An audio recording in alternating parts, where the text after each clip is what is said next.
people would meet me and go, wow, you're not that faggy. You want to suck it? To be fair, I never actually offered to pee on Margaret Atwood. He points a gun at me and he says, die, bitch. You know what I did? Yeah. I found God.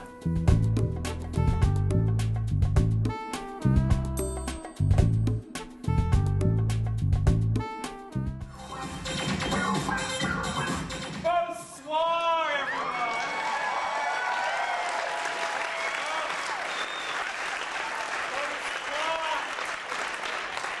And welcome to Plush United Buddies.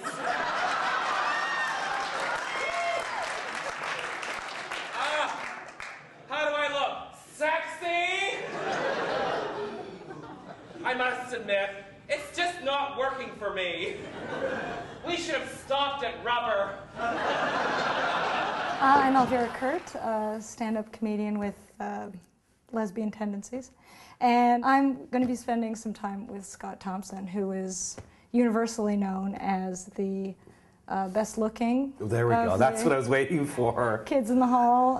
But you're also the most well-hung, right? I'm not going to argue with that. I'm not going to argue with that. And what people don't know about Scott, in addition to him being one of the funniest people ever, and this close to the Governor General. Am I right? You were just missed it by this? Pretty close, yeah. One of the most entertaining people to talk to, and I love that this is going to be an opportunity for me to catch up with you, because we do just tend to run into each other. Yeah. And then we just, It's so what been have a you been doing while. for a few years? Yeah. And then the only thing I'm going to add is stuff that I don't normally ask about because I don't really care. Okay. But career stuff. Yeah, So, okay. you know, we'll hit the highlights. Okay, good. But first, let's do some catching up, because it has been a while. Well, I've been doing stand-up again a little bit. You're kidding. Not much. Uh-huh. Like, not really for money. Just Right. for, just for fun. But the Kids in the Hall have been doing a lot of stuff together. You have. And again, is this a joyful thing or out of necessity? No. This is both. It started out as necessity. Right. Like, wow, we could really mine this. And Like, milk it. wow, we're all broke. Right. And wow, we got screwed the first time around, and wow, this might be our last chance to do this again. So luckily everybody's career kind of collapsed at the same time. Yay. Yay, failure. And we ended up selling out 42 cities, and I mean overwhelmingly young people. And so, I mean, in the show, we brought back some old characters, but but it was all new material. Like Buddy Cole came back, but he did a new monologue. Right. And do you find it with Buddy Cole? Let me talk about him for a while, because he was around right from the beginning. Were you doing that even before the Kids in the Hall? Or No, but it was the first character that I did with them. Actually, I probably started doing him with Paul Bellini when we were in Mouth Congress, our band, and Paul got the first video camera that anybody, like home video. Gigantic. And so we were like in the 80s, because everybody was dying around us, we were like, oh, well, we can't have, I'm just about ready to come out and have tons of sex, and then everyone starts dying on me. So naturally, very selfish. I know, exactly. Very, really. Thinking about you. I mean, I know it's a virus and everything, but still, it could have a little more consideration for, my timeline. Right. And that's when the acid.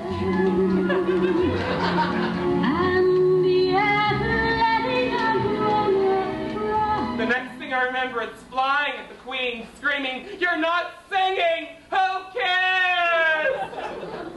The next thing I knew, we were involved in a fight, and in the scuffle, she fell to the ground. And the knitting needles in her hairdo went right through her skull, killing her instantly. All I can remember next is being pounced on by dozens of eligible men in polyester, and a Bay Street giant sat on my face to restrain me. And if I closed my eyes and breathed in real deep, I can still smell his wallet. Buddy's the character that I use to say the things that I think I can't say, or that I can say. You're kidding. I've never heard you ever hold back anything. I know. But you know that you know that I should have once in a while. Oh, absolutely. Yeah. Well, we're going to get to those Yeah. stories. And but you really think that you needed to have someone? at the beginning, I did. Interesting. I don't need him like I do now, which is why I can do stand-up. But when I started out, well, we both know, there was no voices like that. There were no openly gay comedians. Right. So that's why you kind of pushed him. I hid behind that persona, the lisp, all of it. That fabulous, it was all hiding because I couldn't do it as myself. And but now it's a little different. I don't have to do Buddy. Right. I just do them now because I love doing them. And I went through definitely a period in my life when I didn't want to do them anymore. Right. Why? I felt that people were thinking that was me. They were like, they would put a picture of Buddy Cole and then have Scott Thompson under it. You know, or people would meet me and go, wow, you're not that faggy. Right. You know. And which is, I know it's politically incorrect to say that that was nice, but that's what I felt. I was like, oh, you're right, I'm not. And then I would get really faggy. That was easy. What? Why are you gasping at me? Am I that beautiful? What is it? Ah! Nude woman, starboard side! I know the history of Buddy Cole, but there were other very, I'm going to say seminal because I like saying that to gay men. Too. But the steps. So tell me I like about when you say seminal. Seminal. Tell me about the steps. Well, the steps characters were, they came about for a very shallow reason. They were, in many ways, a response to the popularity of the cops characters that Mark and Bruce were doing. Okay, right. And the hooker characters also came about as a response to that. We just wanted to do stuff that was easy to shoot, right, that were very, very quick and easy to shoot, easy to write, with archetypal characters. Right. And me and Paul Bellini did them, and you could bang a lot of them off at once. So that was good for filling the show, the time, because that television is such a monster of time, it's such a hungry beast.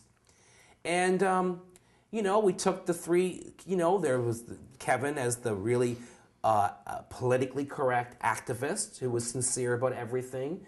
Dave as the queen, the quippy queen that never took anything seriously, and then me as the man whore. And those three archetypes are very much. That's very much how gay men. Is it? I don't know bond. anything about you people. Yeah, no, you nothing.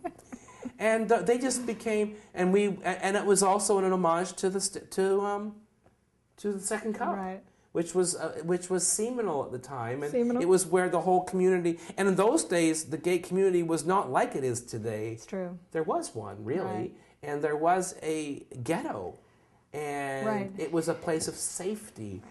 Now, the gay prides were actually rallies then, right? There was still the bathhouse thing. It wasn't just like, hey. And now, as we were talking about the conflicted part, I feel like, well, I've helped make it so much easier for young kids today, and yet I've also taken away the rebel status and that outlaw status and that excitement that we had. Right.